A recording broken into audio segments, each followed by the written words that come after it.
Revisábamos hace información internacional, lo que está ocurriendo en el mundo con el tema del coronavirus, pero en particular novedades en relación a las vacunas. Y vamos justamente a conversar de esto en Planeta Futuro, como siempre, con Daniel Silva. Daniel, ¿cómo estás? Buenas tardes. ¿Cómo estás, Andrea? Muy bien. Haciendo un poco de memoria, en el mismo día de hoy, pero el año pasado, estábamos todos con mucho pánico. Claro. Porque había recién llegado el primer caso de coronavirus y la enfermedad, la pandemia, tocaba a nuestro país, ¿no? Ha pasado un año y hay varias vacunas ya que se han desarrollado en tiempo récord, lo dijimos justamente ayer. Y tenemos noticias muy positivas de lo que está pasando en Europa con dos vacunas, pero me quiero quedar con una sola, que sería la de AstraZeneca, la vacuna de Oxford y AstraZeneca. ¿Por qué? Importante para nosotros, tenemos contrato con ellas, ¿no? Es porque en diferentes países de Europa, a pesar de lo que dice la OMS, a pesar de lo que dice la Agencia de Medicamentos de Europa, muchos países habían determinado que para su población solamente se iba a inocular a la población con un tope de 55 años. ¿Por qué? Por falta de datos. Decían, no tenemos datos respecto de seguridad y eficacia para mayores de esa edad, por lo tanto, hasta ahí nomás. Sin embargo, esto ha comenzado a cambiar. Escocia, Italia, Francia, Alemania también, que estaban resistiendo mucho cambiar esa norma, la están cambiando. Dieron un paso atrás. ¿Por qué? Porque se hicieron estudios de vida real que se han publicado ahora como un preprint en Escocia, con más de 5 millones de personas vacunadas con una sola dosis y con dos vacunas, con la vacuna de Pfizer y BioNTech y con la vacuna de AstraZeneca. ¿Qué ha pasado? Que el resultado ha sido sencillamente espectacular. Ni siquiera ha sido bueno, ha sido espectacular. 4 semanas después de una sola dosis, lo cual habla muy bien en lo que es la protección de los adultos mayores y en general de la población para caer justamente a ser hospitalizados. ¿Cuáles son estos resultados? ¿Cuáles son estos datos? Se los comentamos nosotros. Miren, con una sola dosis de la vacuna de Pfizer, por ejemplo, el nivel de eficacia que se alcanza es de 85%. Alto. En este caso de efectividad, con una sola después de cuatro semanas. Sin embargo, con la vacuna de AstraZeneca y Oxford, ese mismo porcentaje alcanza un 94%. Ah, mira. Por lo tanto, el mundo real fue distinto a lo que pasó en el laboratorio. Eso es interesante, ¿ah? Muy importante. Porque se había dicho que, claro, conocíamos los datos de lo que se había hecho en estudio, pero el laboratorio en vida real es todavía más importante y puede dar estas sorpresas, entre comillas, que son en este caso bien positivas, porque permite ampliar la cantidad de personas que pueden ser inoculadas y ampliar la oferta también, que es algo sumamente necesario en estos momentos. Por eso que no había que comparar, oye, es que esta tiene más eficacia, no, esta tiene más eficacia, hay que esperar en el mundo real. Sigue siendo un muy buen porcentaje de protección en ambos casos. Y la buena noticia, Chile tiene contratadas dosis con ambas vacunas. Seguimos avanzando entonces. Quiero también relevar una investigación, porque desde el comienzo de esta pandemia, la OMS comenzó a hacer diferentes ensayos con diferentes tratamientos también. Porque una cosa es la vacuna y otra cosa son los tratamientos para la enfermedad. Y una de las cosas que se estaba probando una estrategia era el plasma. El plasma de las personas que se habían enfermado, se habían mejorado y tenían muchos anticuerpos. Se estaba sacando plasma de estas personas y se estaba inyectando entonces en pacientes graves.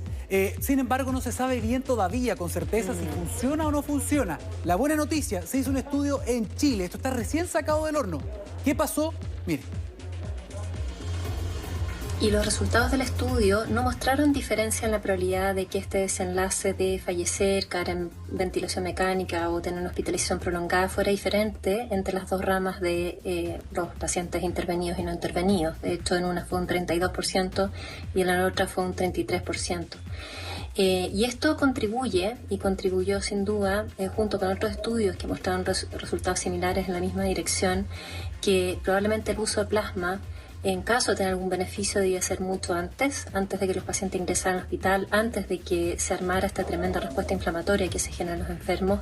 Oye, el tema del plasma lo habíamos comentado incluso aquí en Mega Noticias, Daniel, porque se estaba solicitando a personas que ya habían tenido la enfermedad que donaran plasma para poder avanzar en estos estudios.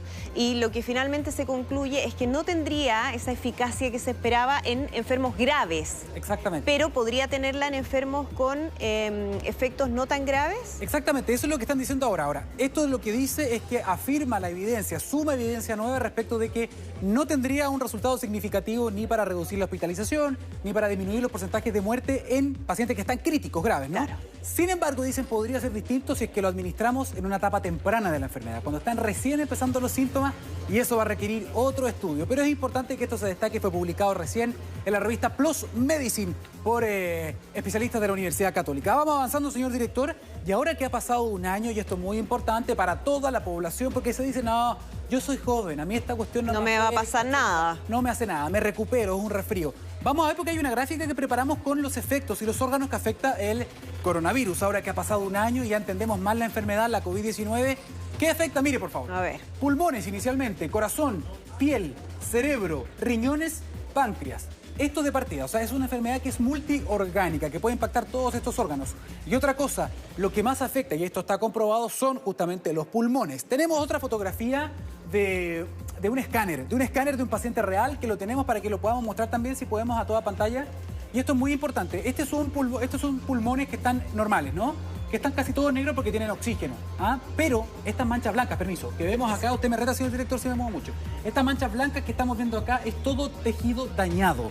Algo que pasa, por ejemplo, con las personas que fuman mucho. Exacto. ¿Ah? Y estos son imágenes de un paciente después de un mes de ser dado de alta. Es decir, el daño permanece y puede quizás ser por toda la vida. No lo sabemos todavía.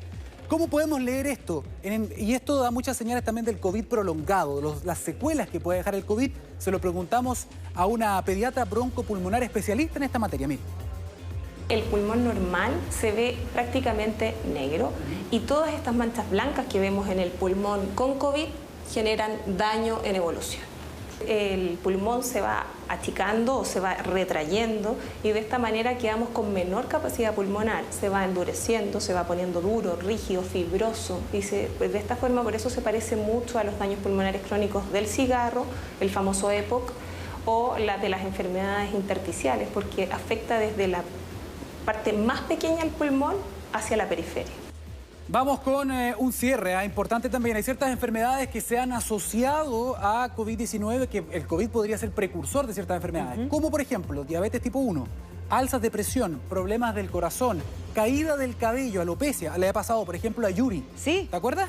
Y también, ojo, disfunción eréctil. Y no es broma, también se ha podido comprobar algunos casos. Es decir, el COVID lo que hace es gatillar esa enfermedad. Exactamente. Ya, porque cuando hablamos de la diabetes, hemos hablado de los enfermos que actualmente tienen diabetes y que tienen mayor riesgo una vez que contraen la enfermedad, exacto, ¿no? Porque podrían tener efectos más graves y por eso mismo están dentro de los enfermos crónicos prioritarios en términos de la vacunación. Exactamente. Esto es al contrario. Revés. Exacto.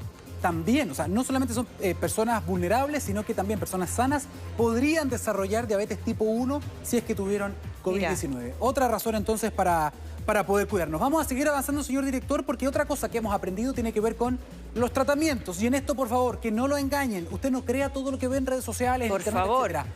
No hay ningún tratamiento hoy día oficial para tratar la enfermedad COVID-19 que sea efectivo. No existe. No hay. La OMS lo dice, todos los científicos tajantemente. Tajantemente. Sin embargo, lo que sí se ha autorizado son algunos métodos para hacer menos grave el desenlace. Por ejemplo, el tema de usar ventilación no invasiva, el prono, es decir, que los pacientes estén de guatita hacia abajo, ¿cierto? Que se ha visto mucho y llama la atención. Y eso es porque es parte de un tratamiento para hacer menos grave la enfermedad. ¿Cuáles son los tratamientos que hoy día están respaldados por la evidencia? Se lo preguntamos a una especialista en la materia. Nos dimos cuenta de que estos pacientes tenían muchas trombosis y por lo tanto la tromboprofilaxis, o sea, la prevención de trombosis con anticoagulantes se hizo también un pilar fundamental en la terapia. Continuaron los estudios hasta que apareció el estudio de la dexametasona, donde se comprobó que el uso de corticoides en pacientes que requerían oxígeno generaba una disminución importante en la mortalidad.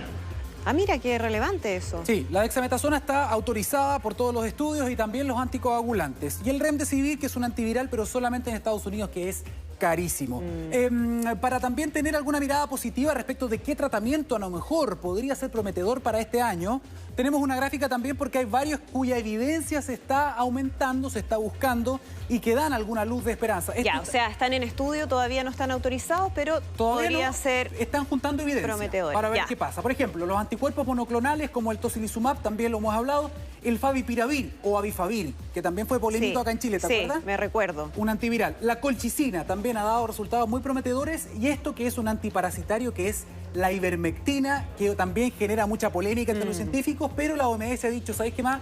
Vamos a juntar todos los estudios que hay, aunque sean pequeñitos, y vamos a hacer un meta-análisis, es decir, vamos a juntar toda la evidencia y vamos a tomar una decisión para zanjar el tema de la ivermectina. Y una última cosa interesante también, los exámenes PCR, eso es parte de nuestro vocabulario y hoy día todos lo entendemos más, que son estos exámenes moleculares para hacer la enfermedad, ¿cierto? Una de las cosas que queremos destacar también, el año pasado, cuando comenzó esta pandemia, no teníamos ese músculo, lamentablemente. En abril, más o menos, podíamos hacer entre 4.000, 5.000 exámenes diarios, muestras diarias. Y las críticas, entre otras cosas, estaba dirigida a que estábamos haciendo poco diagnóstico, teníamos poca capacidad. Sí. El ISP con las universidades se pusieron de acuerdo, eran 33 laboratorios inicialmente haciendo lo que podían.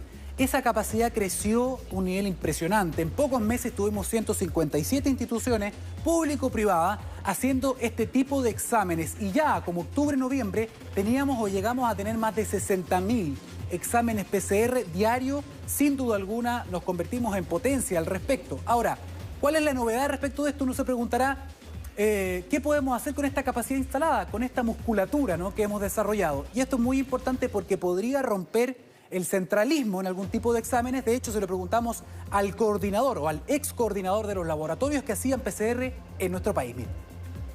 Pero en el futuro puede ser para nuevas epidemias que puedan suceder.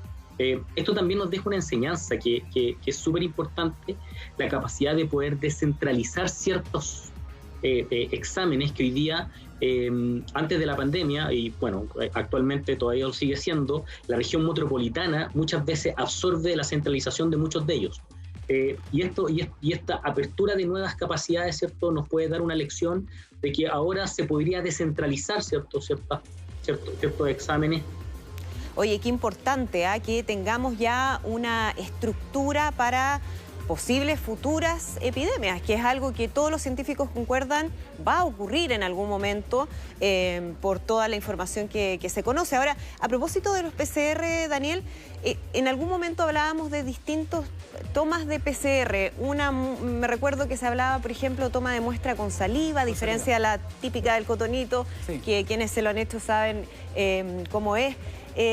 ¿Hay diferencias en términos de la fiabilidad que hay de esas muestras? Mira, eso todavía es controvertido. De hecho, en algún momento habían algunos estudios que decían que el de saliva podía ser igual de sensible que el de PCR con tórula, la nariz, ¿no? Claro. O el nasofaringio, que se llama. Pero hasta el momento no se ha definido eso y por eso que finalmente se dio un paso atrás. Incluso en Chile, ¿se acuerdan? Se había dicho que se iba a empezar a tomar con saliva. Sí. Y que era menos invasivo, etcétera, pero nunca se tomó finalmente esa determinación y por eso continuamos con esta tórula, con la muestra nasofaringea, que es lo más sensible que tenemos, pero es súper incómodo. Yo ya me lo he hecho un par de veces, me imagino que tú también. Sí, claro. No es muy agradable, pero es lo que tenemos al día de hoy. Y mientras no existe evidencia de algo distinto, bueno, es lo más confiable y como acá hablamos de ciencia y datos, Daniel, muchísimas gracias. Tenemos que vacunarnos, no se olviden, cuando le toque, vacúnense. Sin saltarse la fila. Eso.